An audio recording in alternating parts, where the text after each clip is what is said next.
আমি নীলফামারী জলঢাকা উপজেলা থেকে এসেছি। আমি একজন বিএনপি সাধারণ সদস্য। আমি কোনো নেতা নই, আমি সাধারণ কর্মী। আর আমি এমন একটা পরিবারের সাথে সংযুক্ত যার উদ্দেশ্যই হচ্ছে জনগণের সেবা করা।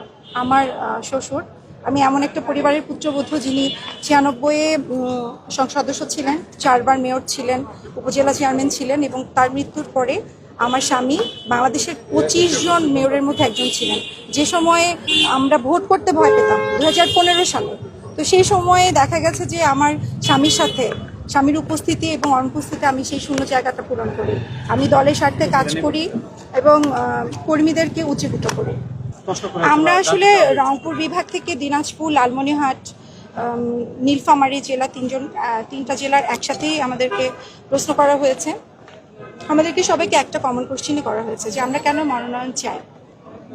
তো আমার জায়গা থেকে আমার এলাকায় 2,91,000 ভোটার, অর্ধেকই নারী।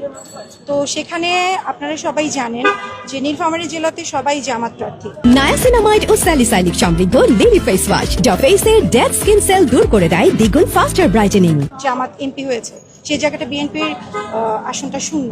তো আমি সেখান থেকে মনে করি নীলফামারীতে পিছিয়ে পড়া জনগণ, স্পেশালি নারীদের জন্য, যেহেতু অর্ধেকই নারী, আমি যদি সংসদ সদস্য হই তাহলে নারীদের জন্য কাজ করতে পারবো। এবং আমাদের প্রধানমন্ত্রী তারেক রহমান 31 দফার আলোকে একটা কথা বলেছিলেন যে নারীদের উচ্চশিক্ষা, নারীদের কারিগরি শিক্ষার প্রসারে তিনি কাজ করবেন। তো আমার এলাকায় আমি অনুভব করি যে আমার এলাকার মহিলারা অনেক কর্মঠ, কিন্তু তারা সুবিধা বঞ্চিত।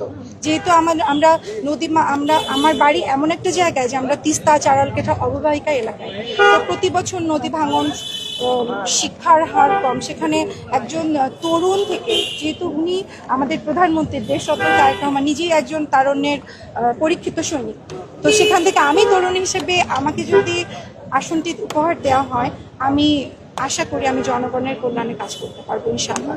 আসলে বিএনপি তো একটা অনেক বড় দল, বহুমুখী দল। অনেকদিন পরে আমরা এই সুষ্ঠু নির্বাচনের সুযোগ পেয়েছি, তো সেক্ষেত্রে তো চ্যালেঞ্জ থাকবে, সেটা মোকাবেলা করতেই আসলে এটাই বড় চ্যালেঞ্জ।